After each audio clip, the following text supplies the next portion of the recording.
Lord. आप सबका एक और एपिसोड में बहुत बहुत स्वागत है। हमें आपके मैसेजेस और फीडबैक सुनकर बहुत खुशी होती है। परमेश्वर का धन्यवाद हो कि आप पास्टर आशिमा जेम्स बत्रा जी के मैसेजेस से ब्लेस हो रहे हैं। यदि आपकी कोई भी प्रेयर रिक्वेस्ट है, हमसे ज़रूर शेयर करें। 9810585003 पर व्हाट्सएप या एसएमएस करें। स्क्रीन पर लगे क्यूआर कोड को आप क्लिक करके हमारे YouTube channel Radiance of Christ church पे जाके ऐसे पास्टर आशिमा जी के बहुत सारे ब्लेस्ड मैसेजेस को भी देख सकते हैं। उन पे लाइक और कमेंट ज़रूर करिए। तो चलिए, without any further ado, let's welcome for today's message pastor Ashima जी।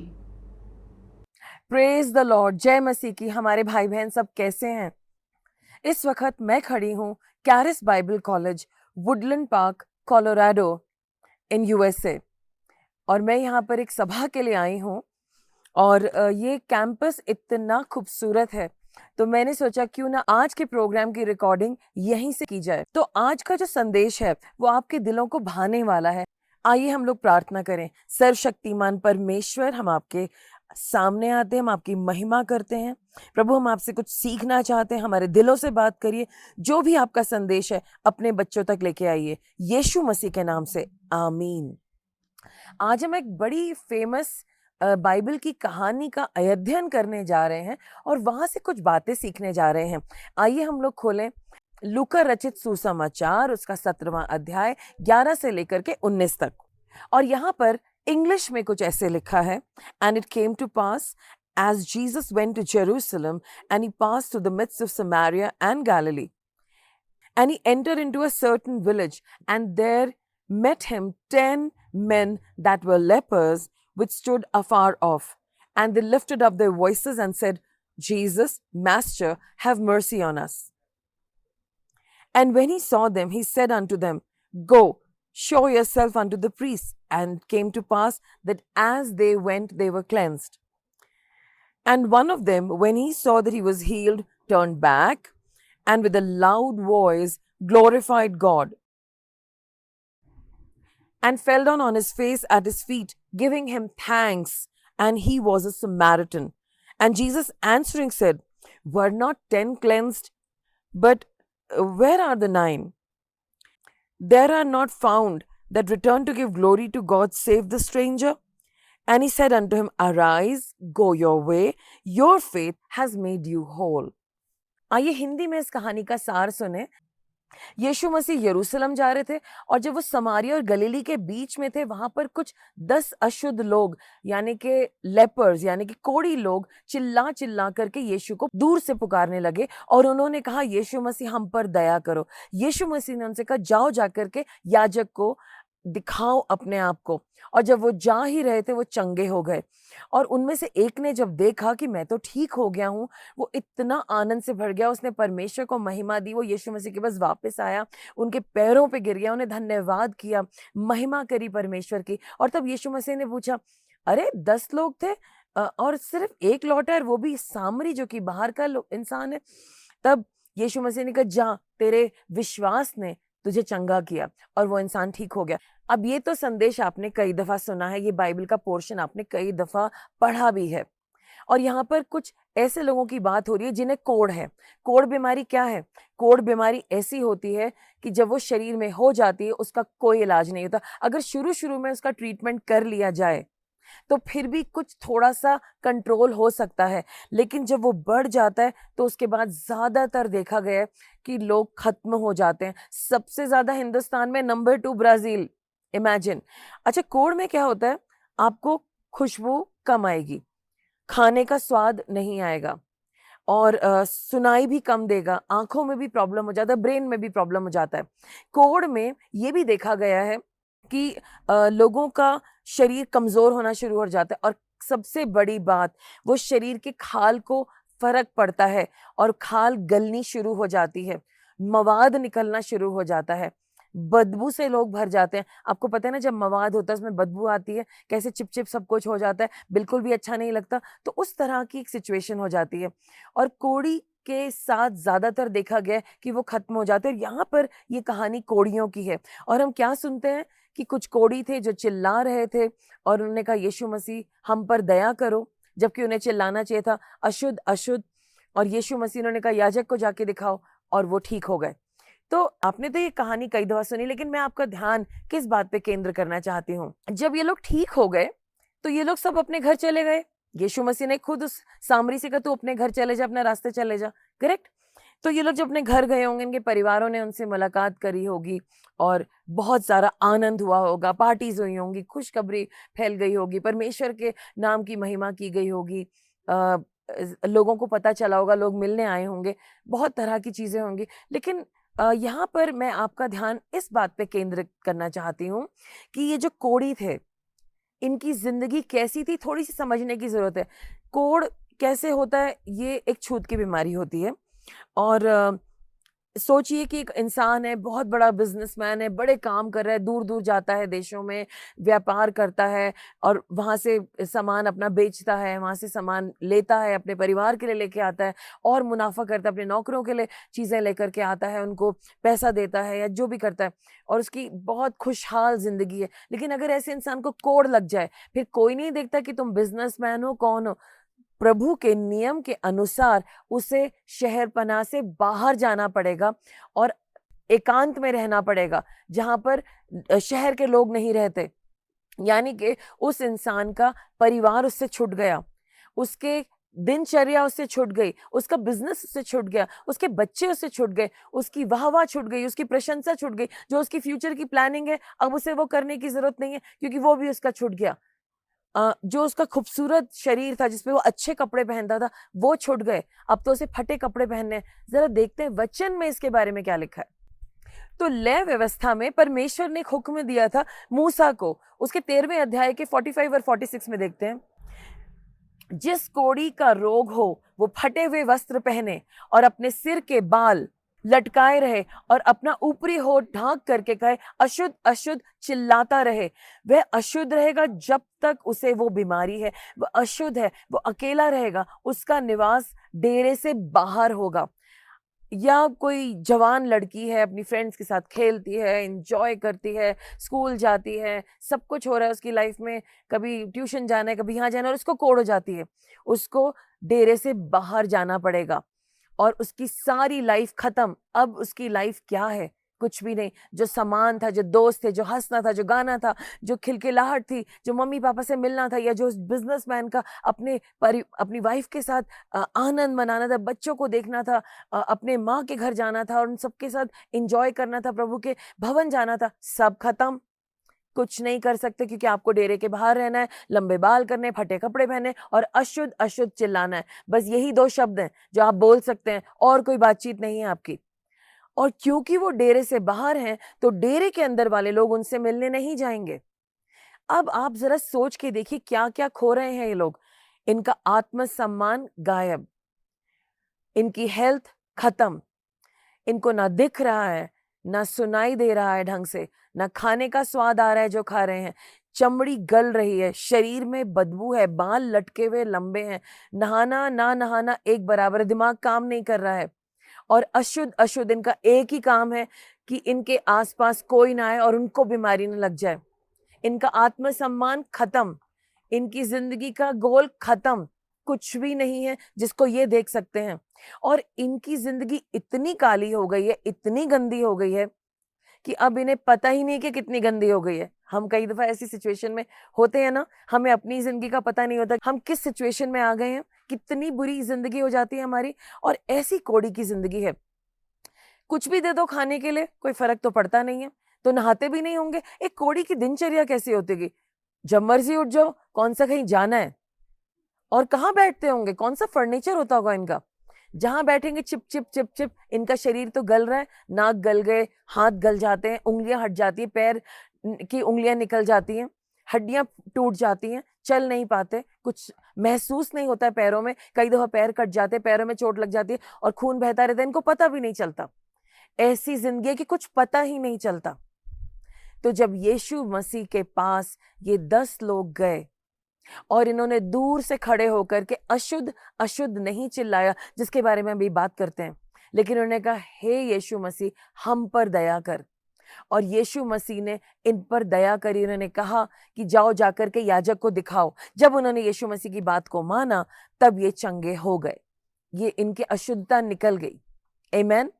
तो आपको समझना पड़ेगा कुछ, कई दफा हमारी जिंदगी में हम इतने ज्यादा गलत चीजों में चले जाते हैं कि हमें दूसरों से अलग होना पड़ता है। हमें उनकी बातें समझ में नहीं आती, हमारा दिमाग भी काम नहीं करता, हमें ना कुछ समझ आ रहा है, ना अपनी बदबू दिख रही है, ना अपनी गंदा शरीर दिख रहा है, और हम और गंद में चले जाते हैं, और हमारी जिंदगी ये कब खत्म होगी हमें पता नहीं। कुछ इसी तरीके से इंसान बिहेवियर करता है और उसकी जिंदगी कुछ इस प्रकार की होती है। पहले जिस इंसान का नेचर बहुत अच्छा था, अब वो हमेशा कुड़कुड़ाता होगा। सोचिए कैसा नेचर होगा उसका, क्या देखने का क्या है उसके पास। पहले उसका तो लाइफस्टाइल ही खूबसूरत होगा, उसकी दिनचर्या कमाल की होगी, सुबह उठता होगा, जॉगिंग पे जाता होगा, चाय पीता होगा, परिवार के साथ ब्रेकफास्ट करता होगा, अपने काम पे निकलता होगा, अपने बच्चों को ब्लेस करता होगा। एक उदाहरण के तौर पे आदमी का रोल ले रही हूँ। उसके बाद हर तरह का खाना होता होगा, अपनी वाइफ को कहता होगा, भाई आज ये बनाना, आज ऐसा नहीं ऐसा बनेगा। बहुत पैसे हैं, बांट रहा है, दे रहा है, बचा रहा है, बच्चों के फ्यूचर के लिए रख रहा है, प्लानिंग कर रहा है, ऐसे ऐसे करेंगे तो एक और मकान खरीद लेंगे, राइट। जब वो कोड़ी नहीं था तब बहुत अच्छे अच्छे घर हैं, अपने बहुत ही कीमती अच्छे बिस्तर में सोता है, सब कुछ भला है। और पहले से इंसान का एक रेपुटेशन होता होगा, लोग तारीफ करते होंगे, फला फला का बेटा, देखो उसका ये है, उसके बच्चे कितना अच्छा कर रहे हैं, उसकी एक इज्जत होती होगी, उसका नाम कुछ लोगों के साथ जुड़ता होगा, है ना। और उसको बहुत सारा लोगों का फेवर भी मिलता होगा, उसके अच्छे कनेक्शंस होंगे, इसको जानता हूँ उसको जानता है, लोग कहते होंगे इतना अच्छा आदमी है, हम इसको जानते हैं, हम इसको जानते हैं। ये पहले कोड़ी की जब जिंदगी होने से पहले अपने परिवार के साथ घूमने जाता होगा। हमें कैसे पता है लोग घूमने जाते हैं, क्योंकि हमने जब वो कहानी पढ़ी लूका में, प्रोडिगल सन की, उड़ाऊ पुत्र की, जब हमने कहानी पढ़ी थी, वो भी तो घूमने निकल गया था। तो लोग हॉलिडे पे भी जाते होंगे, पार्टीज भी करता होगा। ये कैसे पता हमें पार्टी हो रही होगी, क्योंकि हमने सुना था उड़ाऊ पुत्र बड़ी पार्टियां करता था। उड़ाऊ पुत्र जब वापस आया तो सबको बुलाया गया था, परिवार के लोगों को, दोस्तों को, तो परिवार के जन भी आए होंगे, और खूब अच्छे अच्छे कपड़े पहनता होगा, ये अच्छे कपड़े पहनता होगा, ज्वेलरी पहनता होगा। उड़ाऊ पुत्र को जब वो वापस आया था बुरी हालत से, तो उसको अच्छे कपड़े पहनाए गए थे, उसको ज्वेलरी पहनाई गई थी, अंगूठी पहनाई गई थी। तो यानी कि जब वो अच्छी जिंदगी में था, तो उसके लाइफ में ये सब होता होगा, समझ रहे हैं ना आप। कपड़े खरीदने अपने पसंद से जाता होगा, और अब क्या है, फटे कपड़े पहनने हैं। क्या जिंदगी, आप जरा सोच के देखिए, ये जिंदगी खत्म जो अच्छी वाली जिंदगी है, और अब फटे कपड़े पहनने हैं, शहर से बाहर रहना अकेले में, और सिर्फ एक ही चीज चिल्लानी है, अशुद्ध अशुद्ध। बीमारी के साथ साथ उसको कितना सदमा लगा होगा, ये मेरे साथ क्या हो गया। बीमारी आई, शरीर खराब हुआ, साथ में मेरा परिवार मुझसे छिन गया, मेरे दोस्त छिन गए, अब मुझसे कोई बात नहीं करना चाहता, क्योंकि मेरे पास कुछ भी नहीं है।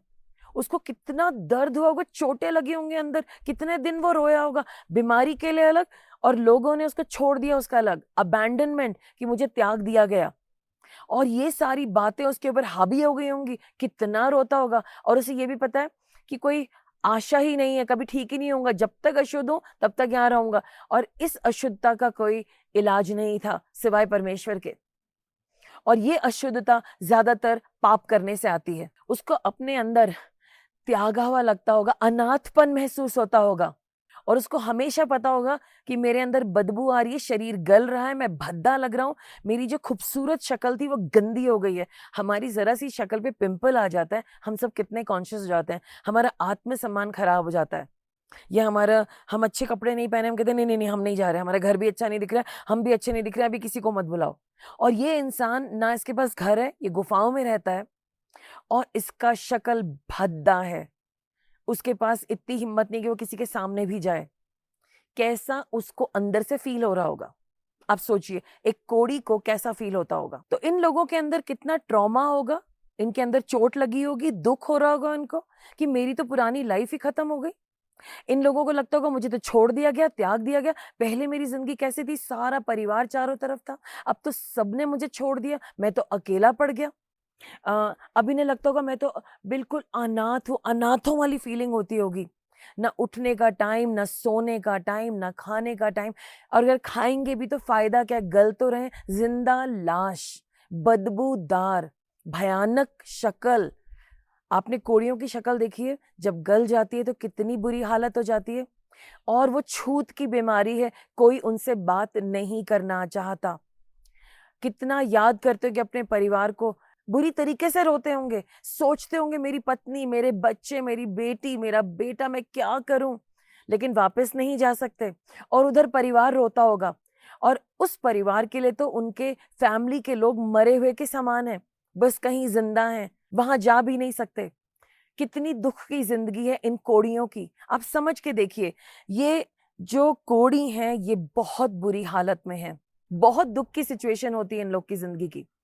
तो ये कोड़ी जो लोग हैं, ये सिर्फ शारीरिक बीमार नहीं है, इनकी तो इनसे जिंदगी छिन गई है। जिंदा लाश शब्द ज्यादा सूट करता है इनको। इनके अच्छे कपड़े इनसे छिन गए, इनकी ज्वेलरी इनसे छिन गई, इनका बिजनेस इनसे छिन गया, इनका दिनचर्या, दोस्त, सारी चीजें सब जा चुकी हैं इनकी जिंदगी से। अब ये अकेले हैं और इनका एक ही काम है, इंतजार करना मृत्यु का और चिल्लाना अशुद्ध अशुद्ध। ये जिंदगी है। अब जब ये कोड़ी यीशु मसीह के पास आए, कैसे आ गए, क्या हुआ था पीछे से जो ये कोड़ी यीशु मसीह के पास आए? आइए इस बात को जरा समझते हैं। अपने आप को आप इन कोड़ियों की जगह पर रख करके देखिए। क्योंकि यीशु मसीह उस टाइम पर सब जगह चमत्कार कर रहे थे, बहुत से लोग ठीक हो रहे थे। चमत्कार का मतलब है ज्यादातर वो लोगों को ठीक कर रहे थे। इजराइल के लोग बीमार थे, कोई लंगड़ा था, कोई अंधा था, कोई सुन नहीं सकता था, बहुत तरह की बीमारियां थी, और यीशु मसीह जगह जगह गांव गांव जाके लोगों को ठीक कर रहे थे, उनकी जिंदगियां उन्हें वापस दे रहे थे। और इन कोड़ियों ने सुना होगा, अरे कुछ लोग बीमार हैं, वो ठीक हो रहे हैं, एक आदमी है जिनका नाम यीशु मसीह है, उन्होंने एक अंधे को ठीक कर दिया। अच्छा, अंधे को ठीक कर दिया, अंधा कैसे ठीक हो सकता है? चलो अच्छी बात है, लेकिन हम तो मरे हुए लाश हैं, हमें कौन ठीक करेगा, हमारे लिए तो नहीं हो सकता, लेकिन चलो अच्छी बात है। तो उनको सुन करके अच्छा लगा होगा। तो पहली स्टेज ये थी। दूसरी स्टेज, उन्होंने औरों के बारे में सुना होगा, अरे लंगड़ा चलने लगा, अब ये लोग भी लंगड़ाते हैं क्योंकि पैर काम नहीं कर रहे। अरे सुनो, वो जो गूंगा था ना, वो बोलने लगा।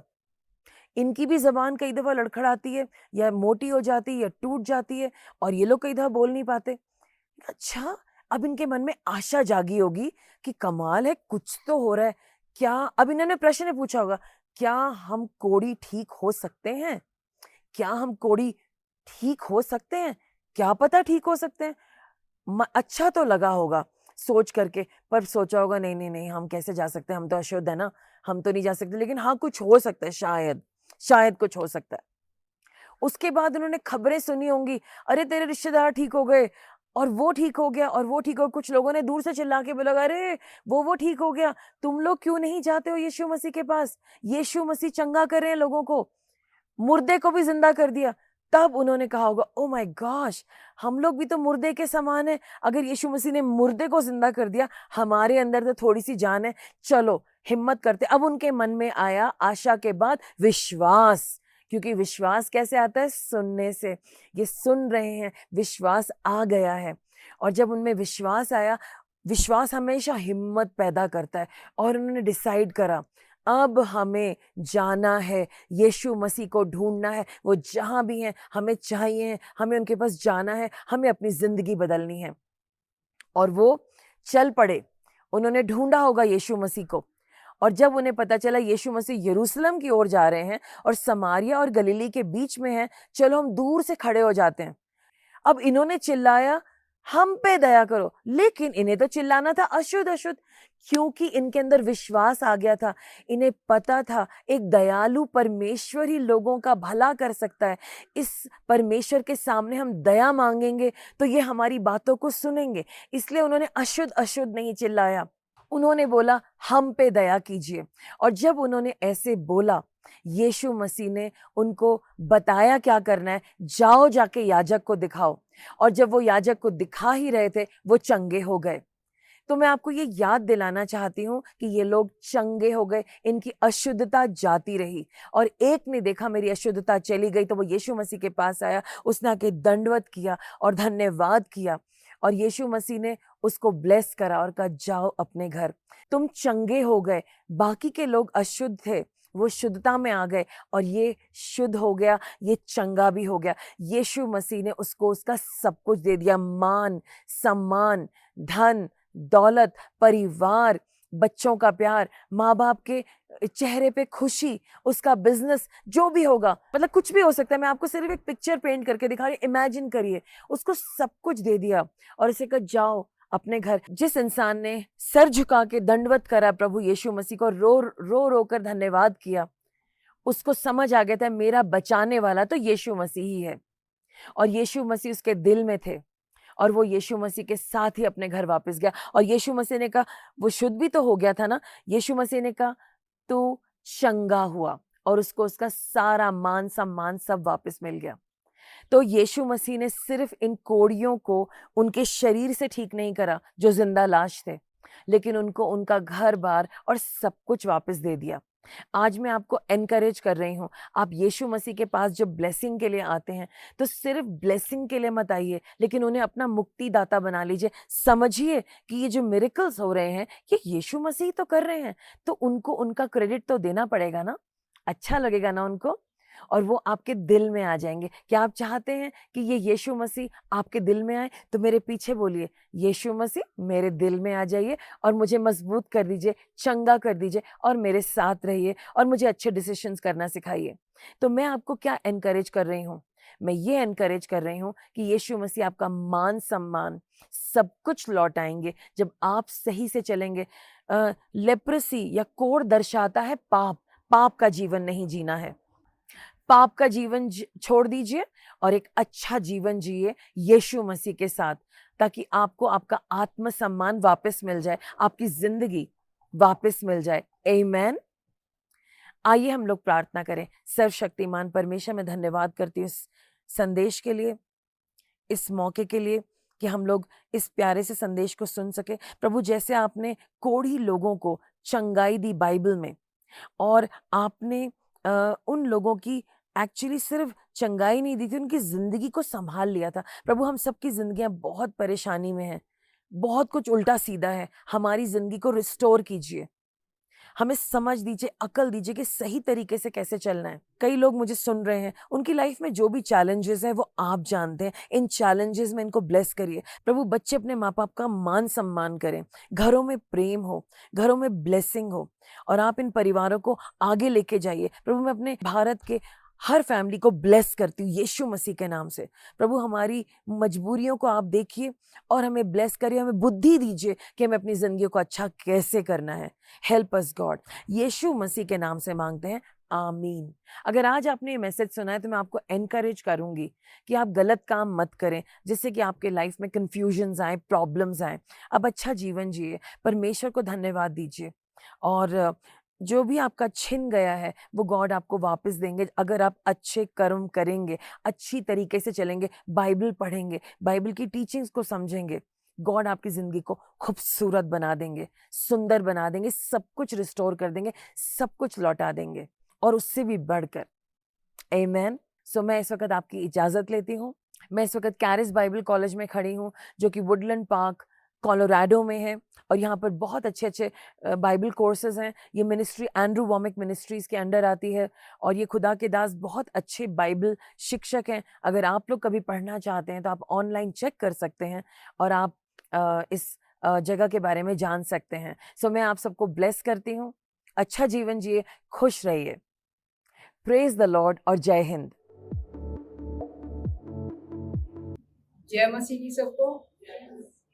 बुधवार की सुबह की बात है कि मैं मॉर्निंग से आ रही थी, तो 8 बजे करीब की बात है। तो आगे से बाइक वाला आ रहा था, इधर से मैं जा रही थी और पीछे वो केले की ट्रे लेके बैठा हुआ था बड़ी।